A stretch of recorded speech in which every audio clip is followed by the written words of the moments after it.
नमस्कार मित्रों, स्वागत है आपका हमारे YouTube चैनल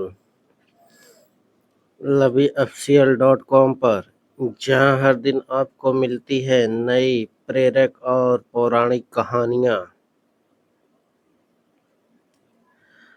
आज हम आपको सुनाएंगे महाभारत के एक ऐसे ऐतिहासिक प्रसंग की गूढ़ कथा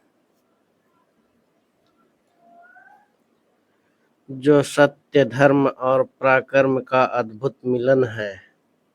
यह है कीचक वध की गाथा।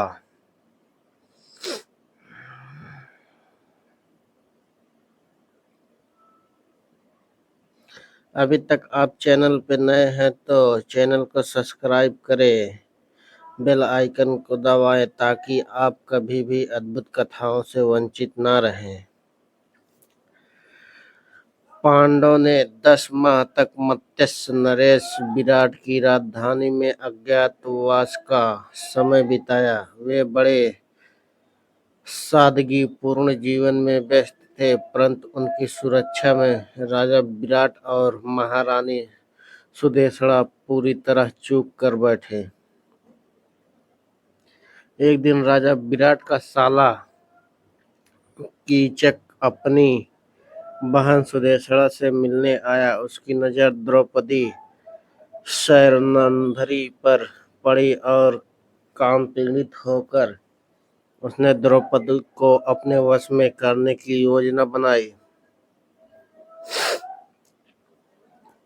द्रौपदी ने अपनी व्यथा राजा विराट और महारानी सुदेशड़ा से कह दी, किंतु वे चुप्पी साध बैठे।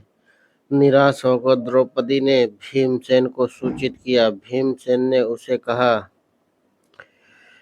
तुम कीचक को मध्य रात्रि में नृत्यशाला बुलाओ, मैं वहीं जाकर उसका वध कर दूंगा।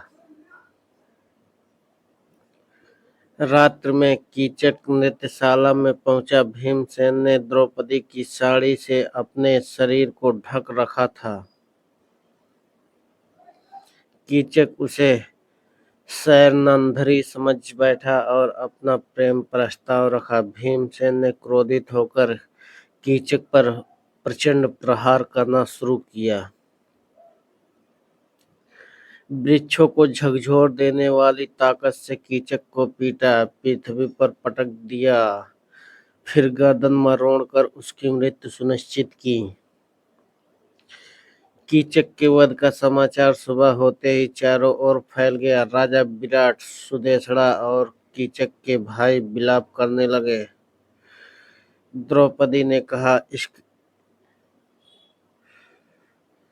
इसके दुष्ट कुविचार का फल उसे प्राप्त हुआ। किंतु कीचक के भाई क्रोधित होकर द्रौपदी को भी अर्थी के साथ शमशान की ओर ले जाने लगे। भीमसेन ने चुपके से परकोटे को लाकर शमशान की ओर दौड़ लगाई। मिट्टी और कीचड़ से अपने अंग लेपित कर विशाल वृक्ष को उखाड़कर कीचक के भाइयों पर प्रहार किया। उनमें से कई मारे गए और जो बचे वे भाग निकले। द्रौपदी को सांत्वना देकर भीमसेन महल लौट आया।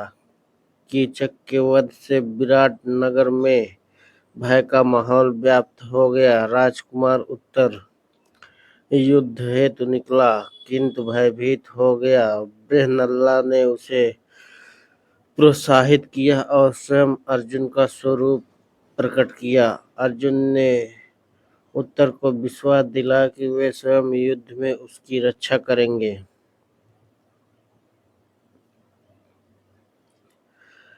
अर्जुन का रथ रणभूमि में पहुंचा। कौरवों की विशाल सेना भीष्म, द्रोण, कर्ण, अश्वत्थामा, दुर्योधन आदि सामने थे। उत्तर भयभीत होकर भागने लगा, किंतु अर्जुन ने उसे रथ संभालने के लिए प्रोत्साहित किया।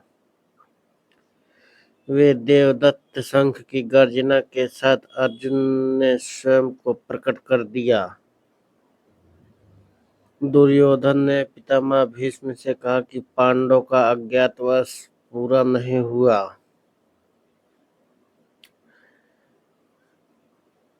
परंतु भीष्म ने उत्तर दिया कि अवधि पूर्ण हो चुकी है। अर्जुन ने अपने असंख्य बाणों से कौरवों के पैर उखाड़ दिए। कर्ण, द्रोण, भीष्म, अश्वत्थामा सभी वीर अर्जुन के सामने व्याकुल हो गए।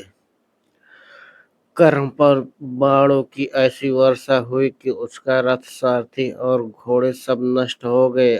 अंततः कौरव सेना भाग गई। अर्जुन ने विजय शंख फूंकी और विराट नगर लौट आया। इस प्रकार पांडवों का अज्ञातवास समाप्त हुआ और धर्म की विजय हुई। धर्म का पालन सर्वोच्च होता है। पराक्रम और सत्य की हमेशा जीत होती है।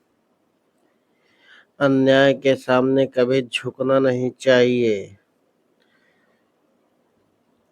सोचिए, अगर आप द्रौपदी की जगह होते तो क्या करते।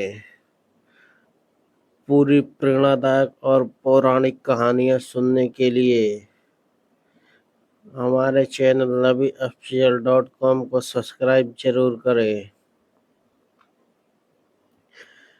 जहां हर दिन पाए नई कथा, ज्ञान और प्रेरणा की। धन्यवाद मित्रों। यह कहानी कैसी लगी कमेंट बॉक्स में जरूर बताएं। फिर मिलते हैं अगली कहानी के साथ, जहां हम प्रतिदिन लेकर आते हैं एक से बढ़ के एक कहानियां।